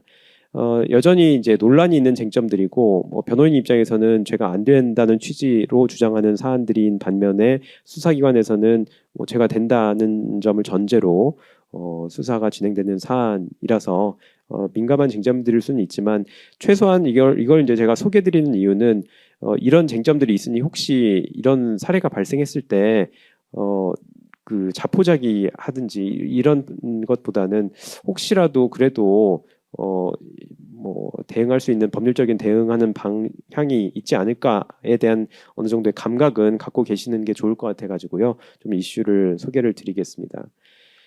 첫 번째 이슈는 건설 장비와 운전원을 함께 임차한 경우입니다. 건설 장비에 대해서 임대차 계약 체결해서 보통 이제 현장 그 공사가 진행이 되는데, 실제적으로는 건설 장비뿐만 아니라 해당 운전원까지도 그 임대차 계약의 내용에 포함시켜 가지고 계약과 공사를 진행하는 경우가 많습니다. 그렇기 때문에 이게 형식 계약서는 임대차 계약이지만 실제로는 이거를 통째 그 해당 공종 자체를 이 장비 소유자한테 맡기는 시기다 보니까 이게 도급 계약이 아니냐, 이런 부분에 좀 논란이 있는 상태이고요. 그래서 도급 계약이라고 한다면 뭐 산안법상 도급인으로서의 책임이 인정될 테지만, 임대차 계약이라고 한다면 그 도급인으로서의 어떤 책임, 산안법상 책임은 없는 것으로도 주장할 수가 있는 부분이기 때문에 논란이 있는 부분이고요. 그리고 특수 형태 근로 종사자라는 쟁점을 좀 소개를 드렸는데 예를 들어서 그 뭐 건설기계 장비 하나 가지고 본인이 혼자서 이제 그 어떤 건설 회사하고 계약을 해가지고 공사를 진행하시는 경우들이 좀 있거든요. 그래서 그런 분들의 경우에 기존 개념에 의하면은 사실은 그 근로자 소속 근로자는 아니기 때문에 산안법상의 그 보호 대상은 아니었지만 그럼에도 불구하고 근로자는 아니지만 근로자에 유사하게 노무를 제공하는 사람이기 때문에 좀 그래도 보호해줄 필요가 있지 않겠느냐 하는 측면에서 이제 들어온 개념이라고 보시면 될 것 같고요. 그래서 특수 형태 근로 종사자에 대해서도 원 그 건설 업체가 이 산재 예방 조치를 하도록 하는 규정이 산안법상 들어와 있습니다. 근데 문제는 그럼에도 불구하고 이제 이런 어떤 처벌 규정까지는 없는 상태이거든요. 그렇기 때문에 산안법 위반까지는 그 성립하지 않는다는 취지의 논란이 있습니다. 네. 그리고 또 하나는 그 장비 사업주이지만 형식적으로는 본인을 근로자로 해두고 본인의 배우자를 대표자로 둔다든지 뭐 이런 경우들이 좀 있습니다. 실제로 이런 사례에서 형식적으로는 근로자이지만 실질적으로는 사업주임을 전제로 해서 그리고 특수형태 근로종사자임을 전제로 해서 이 산안법이 안 되는 것으로 정리된 사례들이 있어서 검토해볼 필요가 있을 것 같고요. 근데 마지막으로는 이렇게 산안법이 안 됐을 때 중대재해처벌법은 될 수 있지 않느냐 이제 이런 논란은 또 여전히 있는 상태인데 이것도 또 이어서 따로 말씀을 드리겠습니다. 두 번째는 중충적 도급관계 하에서 사고 발생한 경우인데요. 이 부분은 사전 질의에서도 말씀 주신 부분이 있으시더라고요. 원청, 하청, 재하청 관계에서 하청, 즉 중간 도급인은 이른바 중층적 도급관계라는 그 설명을 하는데요. 중층적 도급관계에 해당하기 때문에 산안법상 도급인으로서의 산재 예방 조치 의무가 인정되지 않는다는 취지의 판례가 있습니다. 아무래도 중간 도급 내 경우에 사업장 전체를 총괄하거나 조율할 능력까지는 없는 점이 고려된 사안으로 보이는데요. 최근에 중대재해처벌 3호 판결에서도 그런 점이 고려돼서인지 중간 도급인들이 아예 산안법 등 기소 대상에서 제외된 부분이 있습니다. 예, 그리고 이제 소속 근로자인지 하청업체 근로자인지 불분명한 경우가 있는데요. 도급인은 이제 수급인 근로자에 대해서는 간접적인 관리 책임이 있다고 보는데요. 특히나 보호구 착용 지시 등 직접적인 조치는 제외하도록 원청인 도급인의 어떤 의무 대상에서 제외하도록 산안법상에 규정이 돼 있거든요. 그런 반면에 그 직접 소속 근로자에 대해서는 직접적 안전조치 의무를 규정하고 있기 때문에 약간의 그 내용이 다릅니다. 그럼에도 불구하고 현장에서는 직속인지 하청업체 소속 근로자인지가 간혹 이제 문제되는 경우가 있는데 이 부분을 명확히 할 필요가 있다는 부분을 좀 말씀을 드리고요. 그리고 아까 설명을 뒤로 미뤘던 이제 산안법 적용 제외 시에 중대재해처벌법이 적용될 수 있느냐 이 부분의 논란은 여전히 있는 상태입니다. 지금 중대재해처벌법이 인정되기 위한 전제로서 지금 논리는 2단계 인과관계라는 것을 좀 설명을 하고 있습니다. 설명하자면 이제 중대재해처벌법상 특별한 안전 확보 의무, 예를 들어서 아까 전에 뭐 협력업체 평가나 이런 것들을 제대로 안 했다.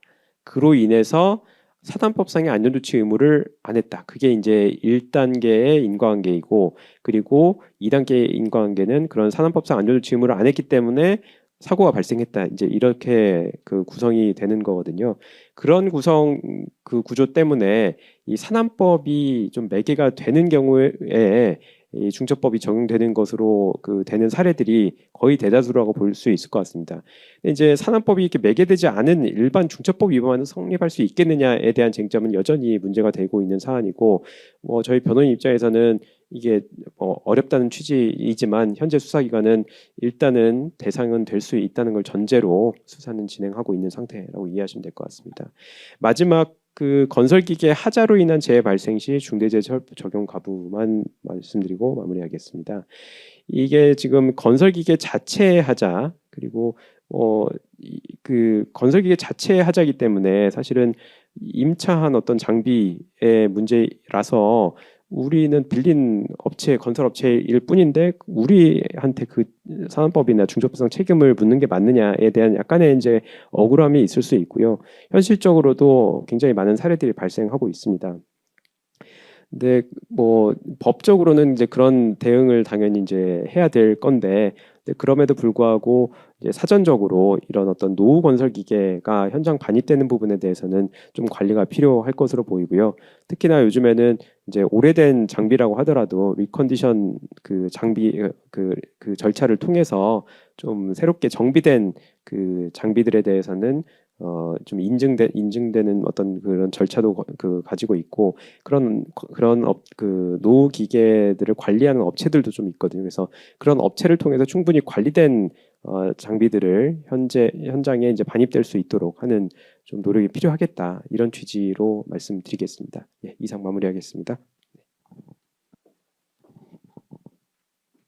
예, 김 변호사님 수고 많으셨습니다. 역시 우리 김영근 변호사님은 다양한 다수 현장 경험을 바탕으로 기초적인 것에서부터 아주 핵심적인 설명과 당부의 말씀을 해주셨습니다.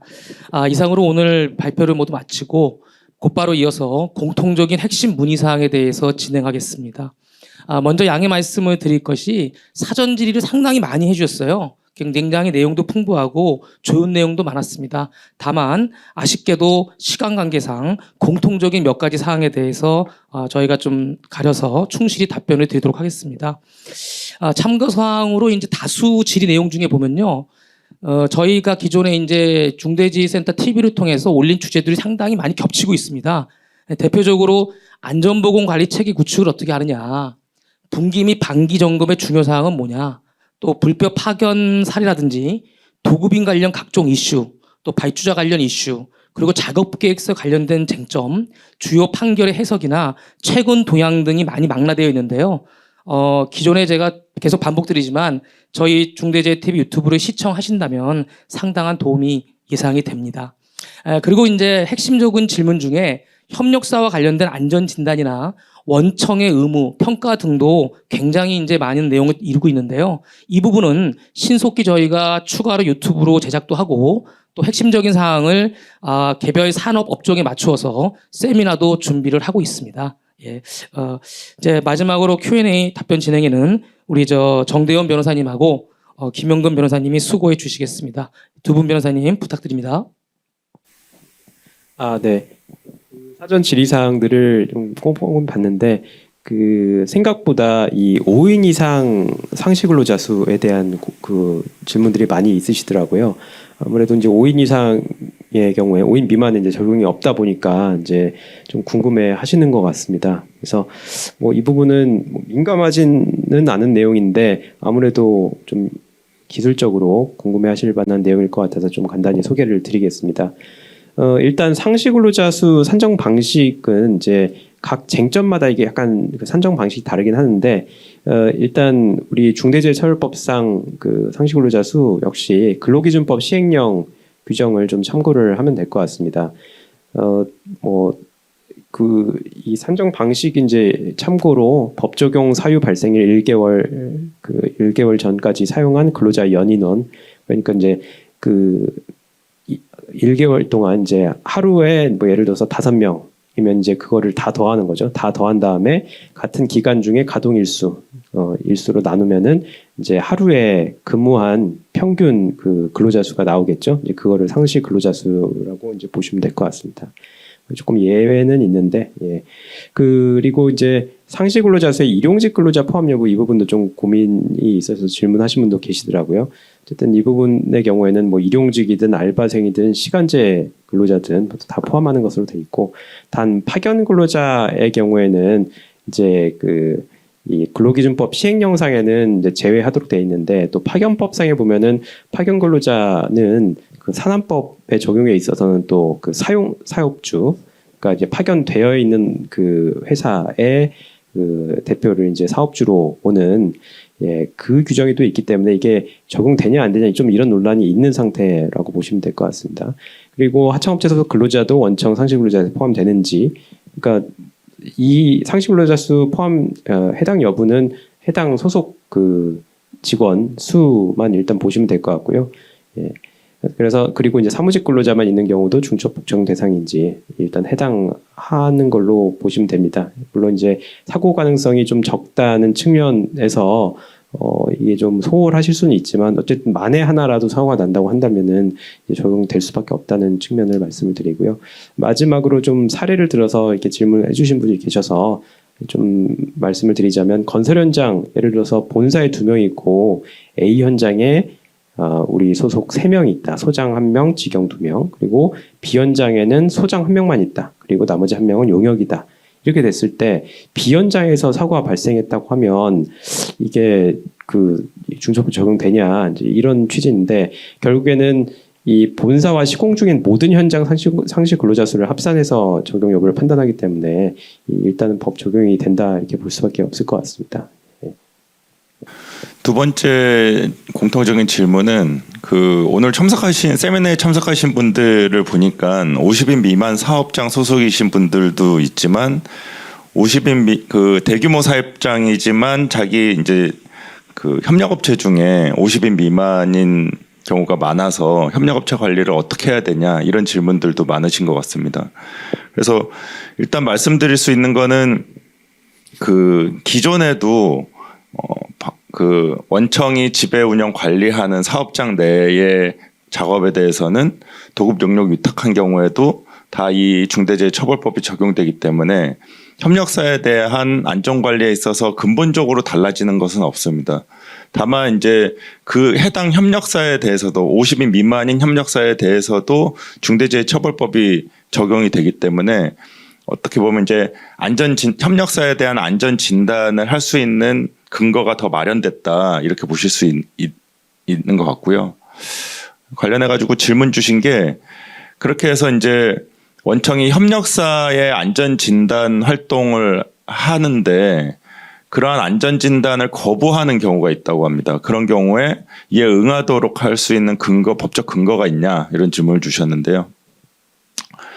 말씀드린 것처럼 이제 협력사도 중대재해처벌법 적용 대상이 되고 원청의 의무로서 다들 아시다시피 협력업체의 재해 예방을 위한 조치 능력 및 기술을 평가하기 위한 기준과 절차를 마련할 의무가 있습니다. 그리고 이런 법적 의무를 근거로 해서 입찰 참여 절차라든지 계약 과정에서 또는 업체를 등록하는 과정에서 안전 진단 및 평가가 전제돼야지만 이런 절차가 진행될 수 있다라고 협력업체에 고지하는 방법 고려하실 수 있을 것 같고요. 그리고 최근에는 이제 중대재해처벌법상 내용을 계약서에 좀 포함시켜서 안전관리에 관한 협조 사항을 이제 규정하거나 아니면 별도 협정서를 체결하는 경우도 많은 것으로 보입니다.